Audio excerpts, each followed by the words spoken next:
झारखंड राज्य की राजधानी रांची, 5 परगना की धरती मुंडू में सभी बैसी जाना। बहुत जगह इधर भी जगह बैसी जाओ, सभी बैठ जा। अच्छा, 5 परगना के धरती में हमने धनबाद बोकारो वाला भाषा पूछे पारबी तो ने दीदी साहब, हम इनकी भाषा पूछे पारबी ना, कनो दिक्कत नहीं ना है तो ठीक है, अपने भाषा में बात करा जाए ना। तो आज 5 परगना के धरती में तमाम गांव ग्राम से आवल जुटल हमने के अभिभावक साहब, हमने माय मौसी साहब, हमने दीदी साहब, हमने नौजवान साथी साहब, समस्त जनता जनार्दन के सभी के 5 परगना के धरती में 5 और 5 10 उंगलियां छोड़ के जोहार करे हो, तोहनी के नमस्कार करे हो, वंदन करे हो। तोहनी हमनी के ताकत लगा, तोहनी के सिवा हमनी कुछ ना हो। हमनी अभिभावक तोहनी, हमनी भाई बहन सब तोहनी जे प्यार दुलार मिल रहे हो सब तोहनी के माध्यम से मिल रहे। यहाँ तक कि भारत के इतिहास में एक ऐसा चुनाव है कि तोहनी अपन चंदा उठाए के हमने चुनाव लड़ेला। तो सही खातिर सबसे पहले हम आभार जनता के करे हो। हमने जितना भी अभिभावक रूप में हा, माय मौसी सभा, दीदी सभा, काका जेठा सभा, सभी के हमें नमस्कार करे हो, वंदन करे हो, आदाब करे हो, और जितना भी हमारे नौजवान साथी तोहनियों के जोहार करे हो। आज के इस कार्यक्रम में हमारे बीच मंच में उपस्थित हमारे केंद्रीय कमेटी के तमाम पदाधिकारीगण, हमारे बीच महिला टीम की अध्यक्ष महोदया, हमारे बीच अल्पसंख्यक टीम के अध्यक्ष महोदय, प्रखंड कमेटी के तमाम पदाधिकारी एवं सदस्यगण, जिला टीम के तमाम पदाधिकारी एवं सदस्यगण, पंचायत टीम के तमाम पदाधिकारी एवं सदस्यगण, आप सभी का अभिनंदन करते हैं, जोहार करते हैं, नमस्कार करते हैं, आदाब करते हैं। हमारे बीच उपस्थित है इस देश के चौथे स्तंभ, लोकतंत्र के चौथे स्तंभ, जिन्हें हमने कहा भी कि आज अगर भारत देश आजाद हुआ है तो उसमें मीडिया का एक बड़ा रोल रहा है, और हम उम्मीद करते हैं आज जो देश में आज जो व्यवस्था है उस व्यवस्था को दुरुस्त करने में आज पुनः हमारी क्रांतिकारी मीडिया का हम रोल होगा। तो आज हमारे जो मीडिया के कर्मी हैं, चाहे वो प्रिंट मीडिया से संबंधित हो, प्रेस मीडिया से संबंधित हो, डिजिटल इलेक्ट्रॉनिक्स अथवा अन्य किसी मीडिया से संबंधित जितने भी हमारे साथी आए हैं, हमारी भाई हमारी बहनगण, उन सभी का भी अभिनंदन करते हैं। हम अभिनंदन करेंगे, जैसा कि देख पा रहे हैं भारी संख्या में स्थानीय थाना की टीम आई है, जिसमें पुलिसकर्मी भाई लोग भी हैं, पुलिसकर्मी बहन लोग भी हैं। आपको भी अभिनंदन करते हैं, आपका भी आभार जोहार करते हैं। और आज के इस कार्यक्रम के संचालन में जिन जिन लोगों ने अपने भूमिका का निर्वहन किया है, जिस माध्यम से किया है, उन सभी का आभार करते हैं, अभिनंदन करते हैं, उनको भी बहुत बहुत धन्यवाद। तो आज 24 साल के झारखंड, आज हमने जितना भी नया नया गिदर सब हथिन, अपने की उम्र भी है 25 साल, 30 साल, 35 साल, यानी आज इतना भारी संख्या में जनसैलाब। और इस भीड़ से एक सवाल आज भी जिंदा है कि आखिर हम लोगों ने झारखंड राज्य किन के लिए अलग किया।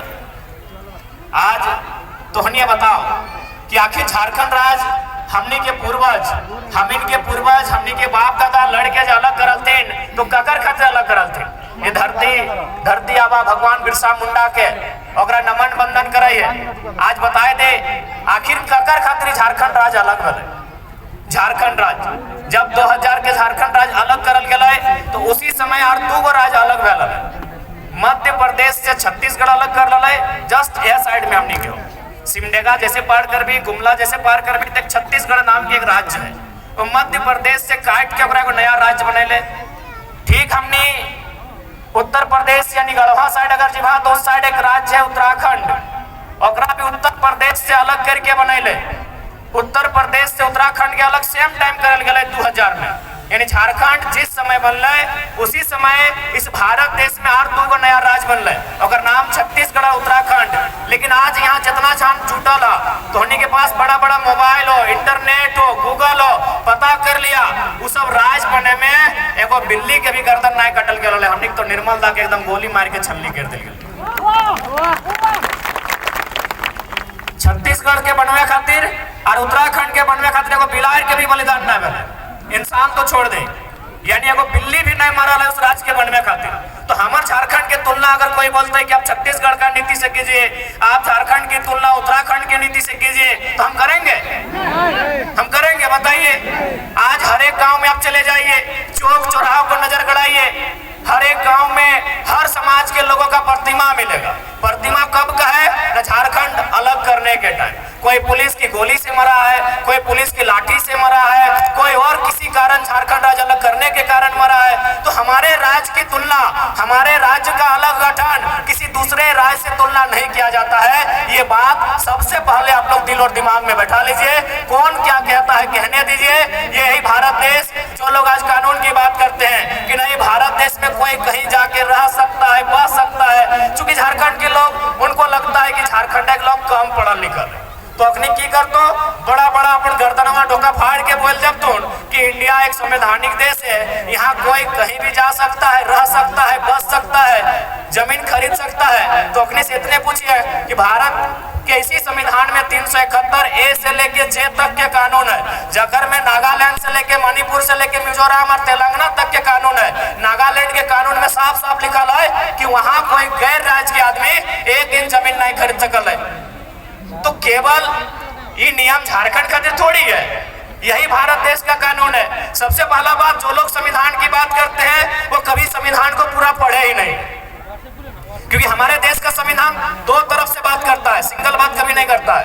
फॉर एग्जाम्पल, आप अगर बाकी संविधान को पढ़े जिसमें राज्य के बारे में दिया है, राज्य की विधानसभाओं के बारे में दिया है, तो उसमें लिखा है कि कम से कम 60 विधानसभा होना चाहिए।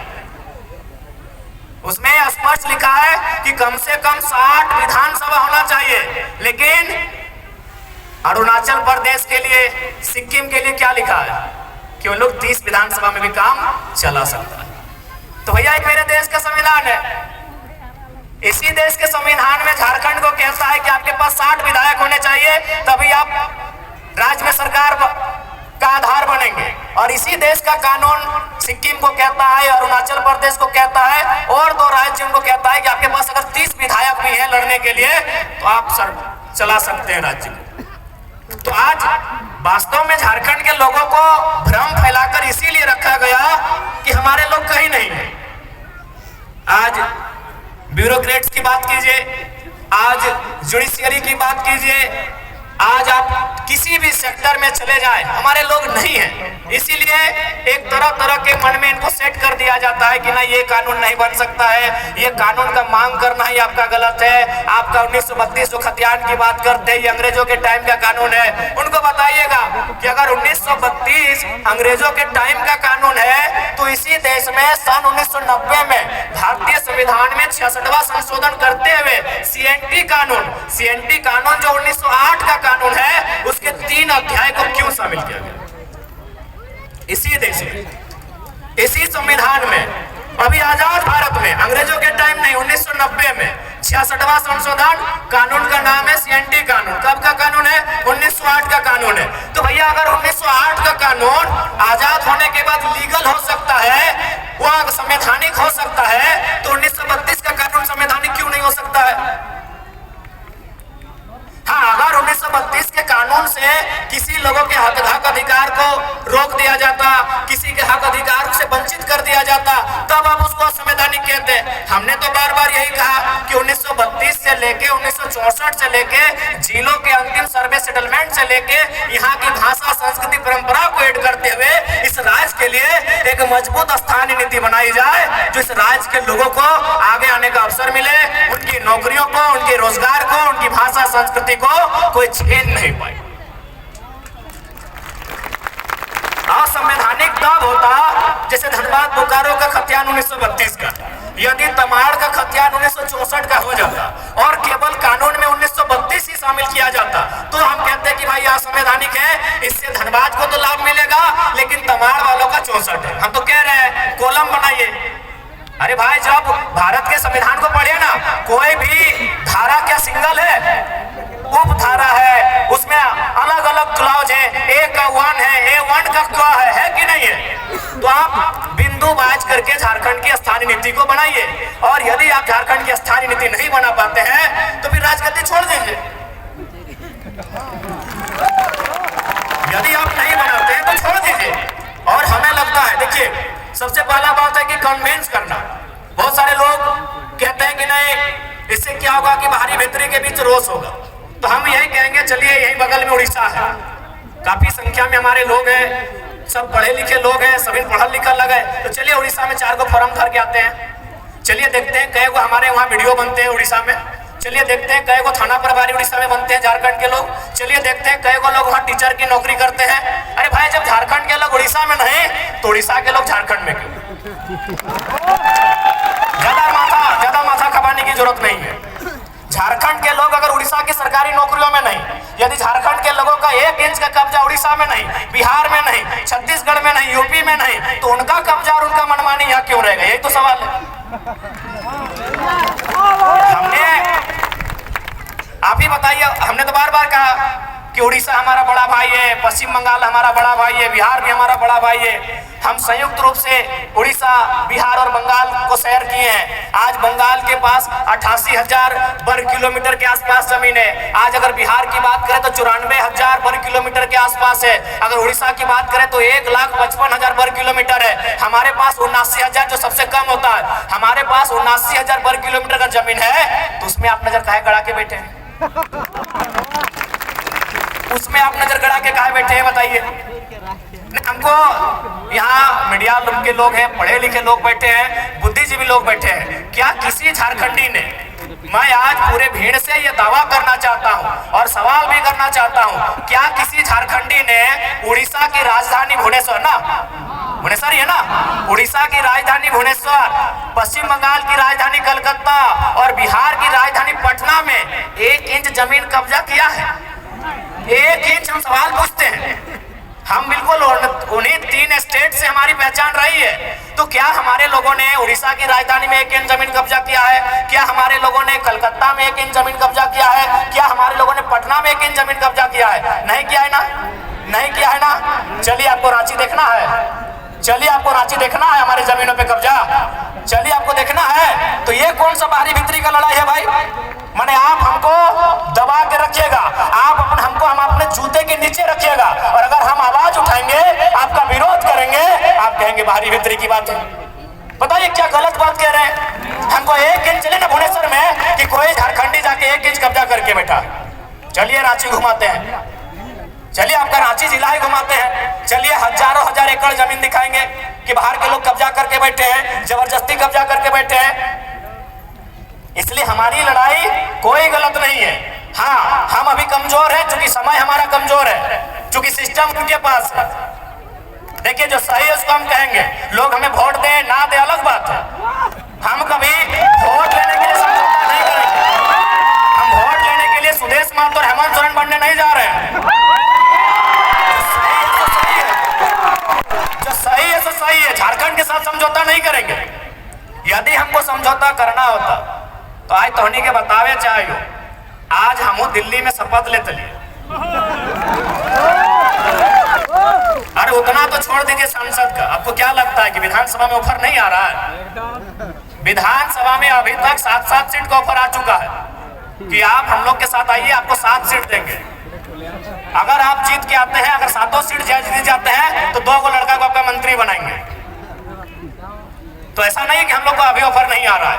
अरे लोकसभा का चुनाव खत्म होने के बाद बाकी लोग दुनिया घूमने गया था, हम लोग उस दिन से भी रणनीति बना रहे हैं, उस दिन से हम लोग से लगातार संपर्क आ रहा है। तो ऐसा नहीं है कि हम लोग विधायक नहीं बन सकते हैं। ऐसे भी 10 को विधानसभा में हम लोग 50 वोट लेके आए हैं। विधायक बनना हम लोग के लिए आज के डेट में कोई अब टफ काम नहीं है, लेकिन हम लोग विधायक बनने नहीं आए हैं, हम लोग इस राज्य का नेता बनने आए हैं। अब सुन लीजिए, विधायक बनने में और नेता बनने में अलग अंतर होता है।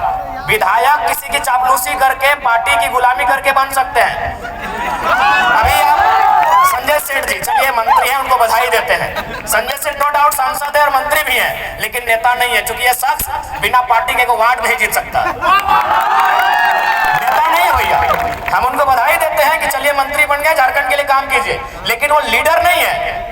चूंकि वह एक उद्योग घराने से उनका संबंध था, अरबों के मालिक हैं और बीजेपी को अरबों अरबपति लोग पसंद है, खासकर व्यापारी वर्ग उनको पसंद आता है, टिकट दे दिया। बोलिए उनको बीजेपी और कांग्रेस का टिकट हटाए और एक पार्षद का चुनाव लड़ेगा, जीत जाएंगे, हम नेता बोलेंगे नेता। और आपके सामने खड़े हैं संजय मेहता 1.5 लाख वोट, आपके सामने खड़े हैं देवेंद्र नाथ महतो 1,32,000 वोट, एक बूथ खर्चा नहीं दिया है भाई, इन्हें नेता कहा जाता है। एक दिन हम एक शादी घर में गए थे, एक राज्यसभा सांसद कोई समीर उरांव करके, हम जानते नहीं है, बैठे थे बगल में, तो हम गए तो काफी भीड़ लग गया, तो लोग बोलने लगे कि भाई वो जो बगल में बैठे हो सांसद है। बोले यार सांसद और 2 आदमी उनके साथ नहीं बैठा है। तो सांसद विधायक बनना आज के डेट में आसान है, नेता बनना आसान नहीं भैया, क्योंकि नेता का संबंध जनता के दिल से होता है, ये आसान। सांसद विधायक आसान है, किसी पार्टी की हुजूरी कीजिए, तरफदारी कीजिए और बिल्कुल आसान है। अभी आप हेमंत सोरेन जी को कहिए अपने वंशावली जारी कीजिए और हम गारंटी लेते हैं आने वाली 4 पीढ़ी तक उनके घर में विधायक बनेंगे। जो पैदा नहीं हुआ उनके घर में वही बच्चा विधायक बनेगा, क्योंकि विधायक सांसद बनना आज के डेट में आसान है। हम लोग नेता बनने आए हैं। नेता उसे कहते हैं जो राज्य के नेतृत्व करे, नेता उसे कहते हैं जो शोषित वंचित लोगों के लिए लड़े। हम वो काम करने आए हैं। अगर हम लोग को विधायक सांसद बनना होता, आज भी कह रहे हैं सभी पार्टी जो झारखंड में बड़ी बड़ी पार्टी है सीधा ऊपर है। अरे हमको तो पहली बार पता चला लोकसभा के चुनाव में कि सीआर माने करोड़ रुपया को बोला जाता है। हम सीआर माने सीआर समझते थे, जैसे होता ना होड़ार कुकुर बिलार सीआर, सीआर समझ रहे आप लोग।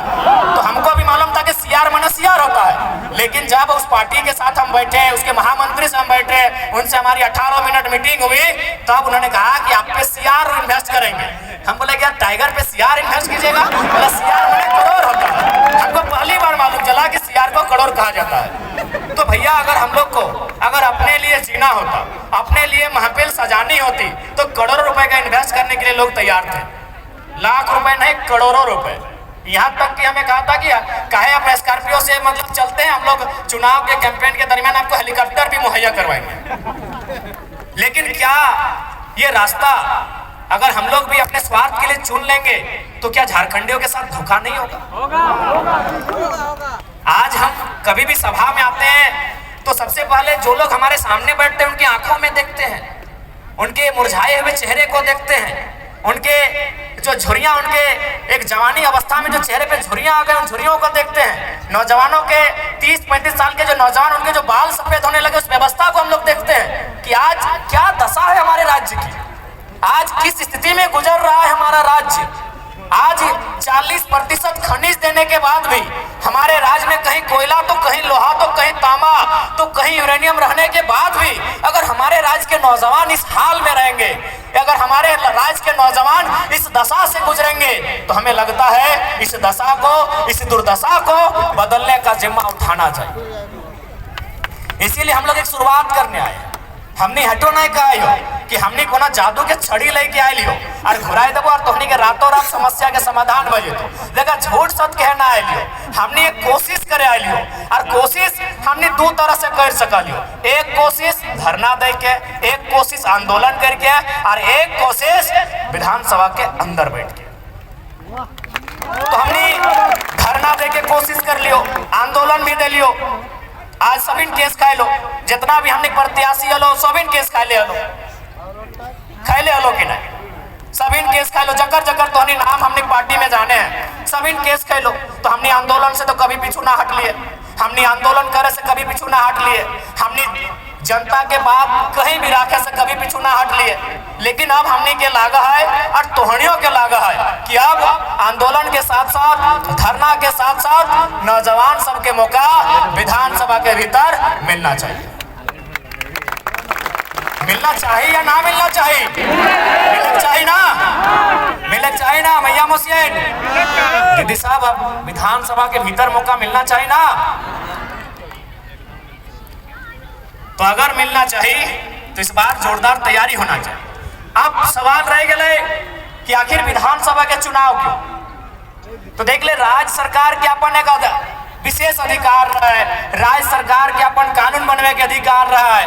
तो आज हमने विधानसभा के आवे के मकसद विधानसभा में आवे के मकसद पहला ही है कि इस राज्य के खातिर एक स्थानीय नीति बनेगा। स्थानीय नीति के मतलब देख ले कैसे है। स्थानीय नीति बनतो तो ओकर से लाभ झारखंड के लोग के मिलतो। जैसे देख दीदी सब तो नहीं इतना जन भारी संख्या में अले हा जुटल, बताओ तो यहाँ डॉक्टर नहीं तो नहीं कहेगो, डॉक्टर नहीं ना हा, मास्टर नहीं कहेगो हा, इंजीनियर कहेगो हा, वकील कहेगो हा, तो तोहनी की भात रांधनी है ना, भात रांधा ना।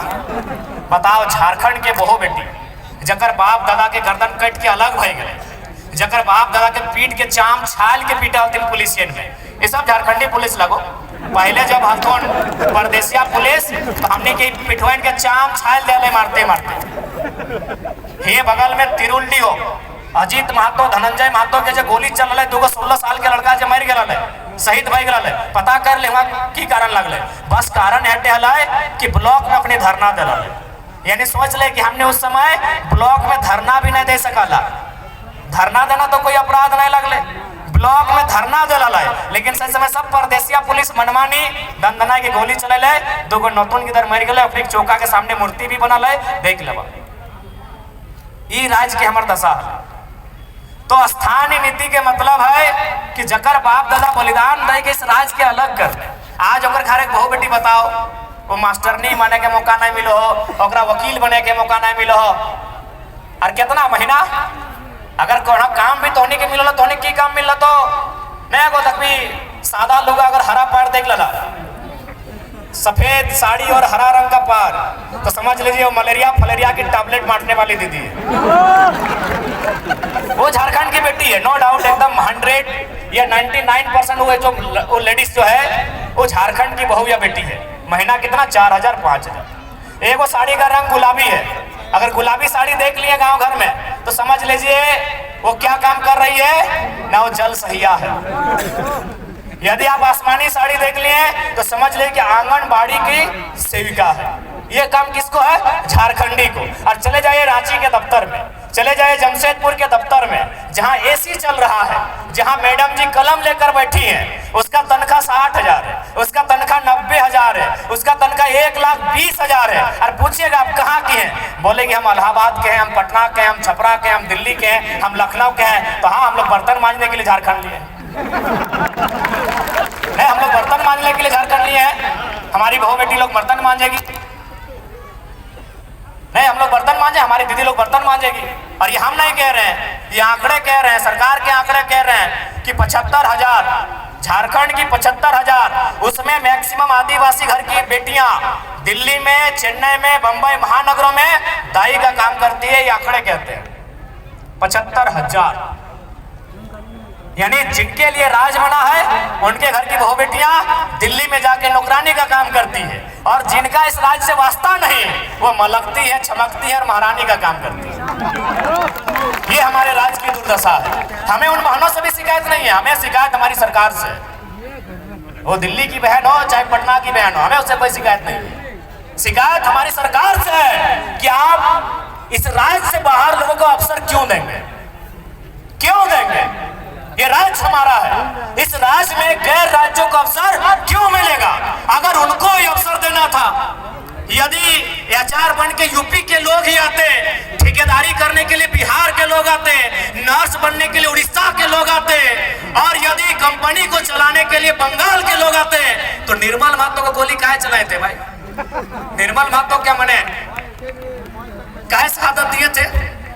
काहे शहादत दिए थे निर्मल महतो, बताइए। आप आज ठेकेदारी के लिस्ट उठाइए, अरे आपको ताज्जुब होगा कि पीसीसी रोड का ठेका यूपी और बिहार के लोग लेते हैं। ये हम नहीं कह रहे, अखबार का कटिंग कह रहा है। 80% पीसीसी रोड का ठेकेदारी अब यूपी और बिहार के लोग झारखंड में करते हैं। तो झारखंड के लोग क्या करेंगे? देखो, जिनको हमारी बात बुरी लगती है लगे भैया, लेकिन जो जेन्युइन बात है हम वही कहते हैं। हम आपके राज्य में एगो जल मीनार का ठेका नहीं ले सकते हैं, हम आपके राज्य में एगो नली का ठेका नहीं ले सकते हैं, और आप हमारे राज्य में 100 किलोमीटर 150 किलोमीटर तो पीसीसी तो टीसीसी रोड का ठेका लेते हैं। क्या है भाई, ये व्यवस्था कैसे चलेगी? ये कौन सी व्यवस्था है बताइए आप? ये कौन सी व्यवस्था है? ये कौन सा अलग झारखंड राज्य है? इसलिए झारखंड राज्य अलग नहीं हुआ था। इसलिए आज हमारी लड़ाई किसी गैर राज्य से नहीं है, जो लोग गैर राज्य के वो हमारे बड़े भाई समान है। हमने शुरू से कहा है बिहार हमारा मंझला भाई है, बंगाल हमारा बड़ा भाई है और उड़ीसा हमारा संजला भाई, हम तो छोटा भाई है, 4 भाई हैं हम तो। लेकिन ये भी तो नियम है, ये भी नियम है ना कि अगर 4 भाई में खेत का बंटवारा हो जाए तो क्या बड़ा भाई छोटा भाई का खेती करता है? सिंपल बात है भाई, यहाँ लड़ने झगड़ने का कोई बात ही नहीं है, यहाँ बिहारी झारखंडी और बंगाली झारखंडी करने का बात ही नहीं है, सिंपल सा बात है। अभी अगर 4 भाई में अगर जमीन का बंटवारा हो गया तो क्या बड़ा भाई जबरदस्ती छोटा भाई को खेत काट के ले जाएगा क्या? सिंपल सा बात है। तो बंटवारा हो चुका है, किसी के पास 94,000 वर्ग किलोमीटर है, किसी के पास 88,000 वर्ग किलोमीटर है, किसी के पास 1,55,000 वर्ग किलोमीटर है, हमारे पास सबसे कम 79,000 वर्ग किलोमीटर है। हमारी जमीन पे नजर नहीं गड़ाइए, हमारी जमीनों पे नजर नहीं गड़ाइए, हमारे खदानों पे नजर नहीं गड़ाइए, हमारे रोजगार पे नजर नहीं गड़ाइए, हमारी परंपरा हमारी संस्कृति पे नजर मत गड़ाइए। हमारी लड़ाई कहीं गलत नहीं है, क्योंकि हम लोग कमजोर हैं, इस बात को मानिए। क्योंकि ये निर्मलदा का दौर नहीं है, ये गुरु जी का दौर नहीं है, ये बिरसा भगवान का दौर नहीं है, और हमारे नेताओं की गलती के कारण, हमारे नेताओं के लालच के कारण हम लोग हैं कमजोर। अब लालच ही कहिएगा ना। अब बताइए, नेताजी गए हैं आपके वोट से जीत के और पार्टनरशिप कर रहे हैं विष्णु अग्रवाल से, नाम आपको मालूम है, छोड़िए कि गलत बोल रहे हैं।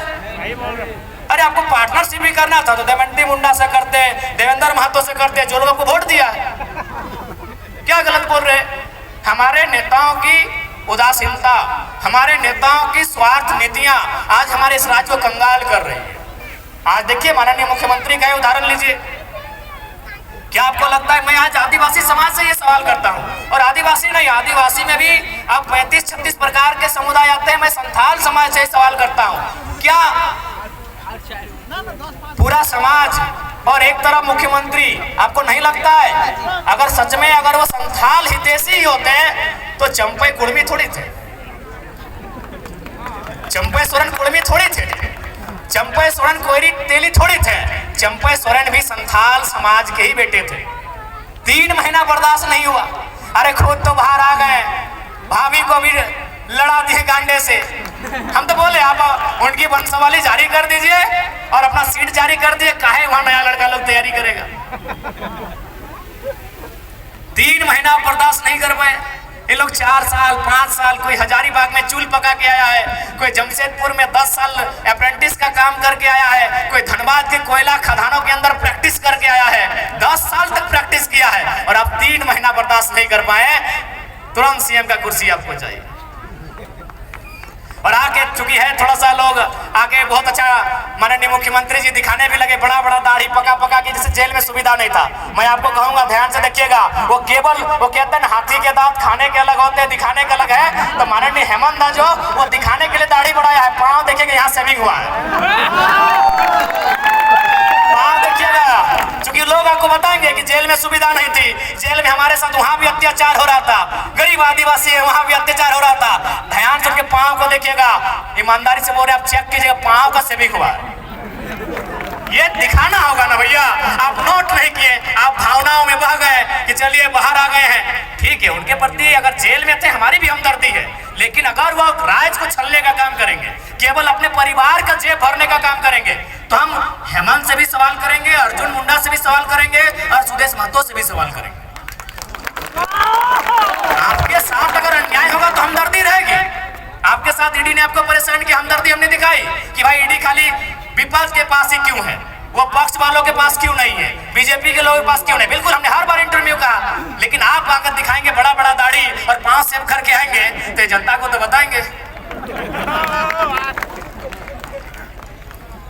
तो इसलिए देखिए, उसके बाद सबसे महत्वपूर्ण, आज अगर इस राज्य को बचाना है, एकदम स्पष्ट जान लीजिए, अगर झारखंड राज्य को संरक्षण देना है, यदि झारखंड राज्य को सुरक्षित करना है, तो आपको ज्यादा नहीं सोचना है, ज्यादा दिल्ली बंबई और ये पूरे राज्य को नहीं सोचना है। आप बस झारखंड नाम को पढ़िए, उस झारखंड नाम बनने की जो उसके पीछे जो तथ्य है उसको समझिए, उस झारखंड राज्य के साथ जो फीलिंग्स है उसको समझिए। झारखंड, आप ज्यादा दिमाग मत दौड़ाइए। झारखंड यानी झारखंड, झाड़ माने ये देखिए पहाड़, झाड़ यानी जंगल, झाड़ यानी जंगल, यानी सबसे पहले अगर झारखंड को बनाना है तो वन कानून में सुधार कीजिए और बिल्कुल वनों को बचाइए। और दूसरा, अगर झारखंड को बचाना है तो खंड यानी जमीन, जमीन यानी सीएनटी का कानून, जमीन यानी सीएनटी का कानून, जमीन को बचाइए। यदि झारखंड को बचाना है तो नौकरी तो बाद में होगा ही, नौकरी को हम सेकेंडरी मानते हैं, भले आप कैसा, आपका अपना ओपिनियन है, हम खेत को प्राइमरी मानते हैं। क्योंकि अगर हमारे पास अगर नौकरी नहीं रहेगी, जो कि संभव भी नहीं कि हर नौजवान के पास होगी, लेकिन हर नौजवान के पास उसके बाप के नाम से एक बपोती जमीन का टुकड़ा रहेगा। आज वर्तमान सरकार की क्या घोषणा पत्र में है कि जीएम लैंड क्या वो मालगुजारी रसीद कटाएंगे।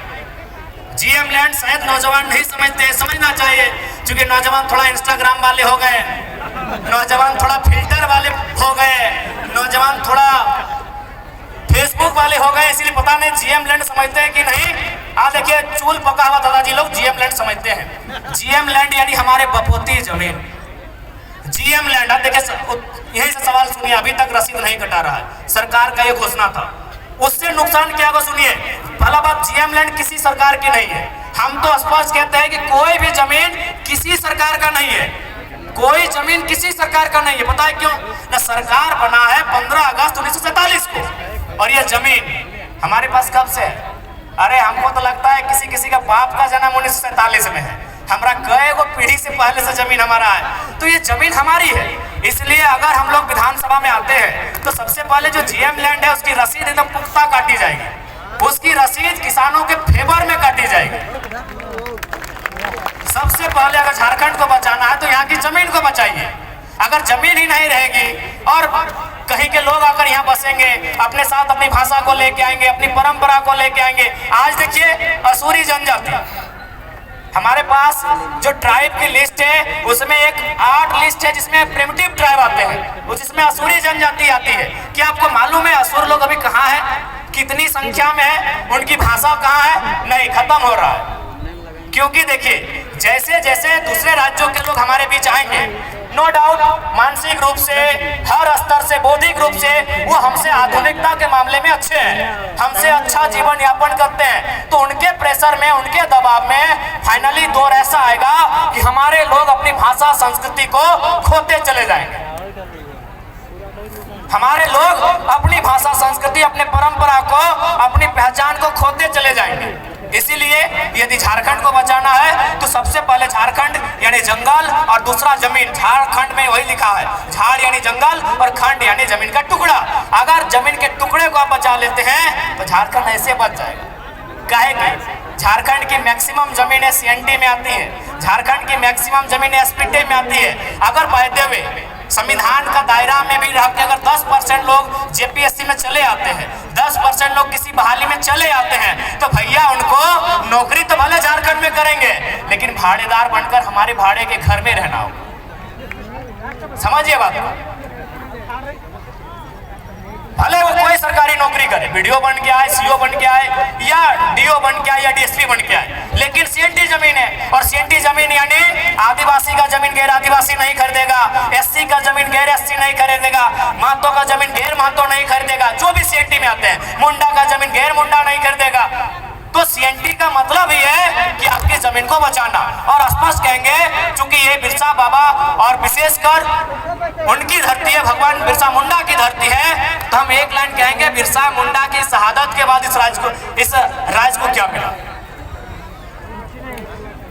बिरसा मुंडा, भगवान बिरसा मुंडा की शहादत के बाद इस राज्य को क्या मिला? जनंती जी आप ही बताइए, एक लाइन में बताइए कि भगवान बिरसा मुंडा जैसे उनकी शहादत 1900 में हुई, पूरी 1900 में ना, जैसे उनकी शहादत 1900 में हुई, इस राज्य को क्या मिला? इस राज्य को मिला सीएनटी कानून। भगवान बिरसा मुंडा के शहादत के कारण इस राज्य को सीएनटी कानून मिला, क्योंकि उन्होंने अध्ययन किया कि बिरसा मुंडा क्यों लड़े। न बिरसा मुंडा लड़े दीकों के खिलाफ, बिरसा मुंडा लड़े यहाँ के जो लोग हैं आदिवासी मूलवासी, उनकी जमीनों को बचाने के लिए, उन जमीनों पे लगान ना देने के लिए। वो जमीन अंग्रेजों को नहीं देंगे, उस पे लगान नहीं देंगे, वो जमीन उनकी है, इसीलिए कानून बना सीएनटी। अब एक बात तय है, यदि आप भगवान बिरसा मुंडा को मानते हैं तो हेमंत सोरेन को नहीं मानना होगा। नहीं, आप तय कर लीजिए। हम तर्क दे रहे हैं, हम तर्क दे रहे हैं भैया, हम ऐसे आप ताली मत पीटिए, हम तर्क दे रहे हैं। विशेषकर हम आदिवासी समाज से कहेंगे, यदि बिरसा मुंडा आपका आदर्श है तो हेमंत सोरेन आदर्श नहीं है। क्यों नहीं मालूम है? क्योंकि बिरसा मुंडा यानी सीएनटी कानून, अगर भगवान बिरसा मुंडा की शहादत नहीं होती तो सीएनटी कानून नहीं बनता। यानी अगर बिरसा मुंडा को समझना है तो सीएनटी कानून को समझिए। तो सीएनटी कानून में क्या कहता है कि आदिवासी, मैं आदिवासी पे ही बात करता हूँ कि एक आदिवासी का जमीन एक आदिवासी खरीदेगा, एक आदिवासी का जमीन आदिवासी खरीदेगा, लेकिन उसी थाना में। चलिए उस समय थाना तब जिला बन गया है, या फिर हम प्रखंड मान लेते हैं। चलिए हम ऐसे कानून में क्या है नहीं मालूम है, हम सपोज दैट जिला ही मान लेते हैं कि एक आदिवासी का जमीन उसी जिला उसी प्रखंड के एक आदिवासी को खरीदना है। तो हेमंत सोरेन तो रामगढ़ जिला के थे, दुमका में काहे खरीदे? तर्क से बात कीजिए, ऐसे हवा हवाई बात नहीं करेंगे। ये इसका मतलब वो बिरसा भगवान को खुद नहीं मानते हैं। हेमंत सोरेन खुद देखिए, माला चढ़ाने से बिरसा भगवान के आप अनुयायी नहीं हो गए। अगर हेमंत सोरेन जी ने बिरसा भगवान पे माला चढ़ा दिया तो उसके अनुयायी नहीं हुए। वो चाहते क्या थे? वो उनके मरने के बाद जो कानून बना, क्या उस कानून को हेमंत सोरेन मानते हैं? मेरा एक ही सवाल है। बिरसा भगवान के मरने के बाद एक कानून बना, उस कानून का नाम है छोटा नागपुर टेनेंसी एक्ट। वो कानून तैयार होना स्टार्ट हुआ 1902 में और फाइनल हुआ नवंबर का महीना 1908 में। ये कानून बना बिरसा भगवान की शहादत के बाद। तो क्या माननीय मुख्यमंत्री उस कानून को मानते हैं? जी नहीं, धज्जियां उड़ाते हैं। उस कानून की धज्जियां उड़ाते हैं। उनका जमीन रांची में, उनका जमीन रामगढ़ में, उनका जमीन बोकारो में, उनका जमीन धनबाद में, उनका जमीन दुमका में। 5 जिला में हम जानते, बाकी आप जानिए, बाकी आप जानिए, बाकी भैया आप जानिए। देखिए, आज लोगों को हमसे हालत इसलिए खराब है कि हम सरल शब्दों में लोगों को बहुत गहरी गहरी और रहस्यमयी बातों को समझा देते हैं। जो बातें उलझी हैं उन बातों को सुलझाते हैं। इसीलिए आज हमें लोग जानते हैं कि ये लड़का लीडर तो है ही, साथ में टीचर का काम करता है। और समाज में अब लीडर पैदा होने दीजिए, टीचर पैदा मत होने दीजिए। इसीलिए लोग इतना केस करता है हम लोग के ऊपर। नहीं, एक सिंपल सा बात है। हेमंत सोरेन आदरणीय मुख्यमंत्री, बड़े भाई उनको बोल रहे हैं, बिल्कुल बिरसा भगवान के सिद्धांतों को नहीं मानते हैं। अगर मानते हैं तो चलिए आपसे कहेंगे, आपने चीन वैसे भी आदिवासी का ही जमीन खरीदा, अभी कितना करोड़ों का था। बोकारो वाला तो पेपर भी देख लीजिए, कटिंग 20 करोड़ बताया जा रहा है उसका अनुमान। आप उस आदिवासी परिवार का जमीन वापस कीजिए, हम मानेंगे आप आदिवासी हितैषी भी हैं और आप बिरसा भगवान को मानने वाले भी हैं। तो इसलिए अगर हम लोग सरकार में आते हैं तो देखिए, मेरा जो दिल कहता है, हम भी चूंकि किसान का बेटा है और हमारा कौम भी जो कुड़मी का अर्थ होता है कोड़ना यानी मिट्टी कोड़ना, तो हमको भी लगता है चाहे आदिवासी की समस्या है, चाहे गैर आदिवासी रहे, मूलवासी रहे या ओबीसी रहे, किसी की रहे, पहली समस्या जमीन की है। आज हमारी जमीनों को जबरन कब्जा किया जा रहा है, आज जबरन हमारी जमीनों पर फैक्ट्री लगाई जा रही है, आज जबरन हमारी जमीनों पर सड़क पार किया जा रहा है। इसलिए हम लोग सबसे पहले जमीन कानूनों को सुधार करेंगे।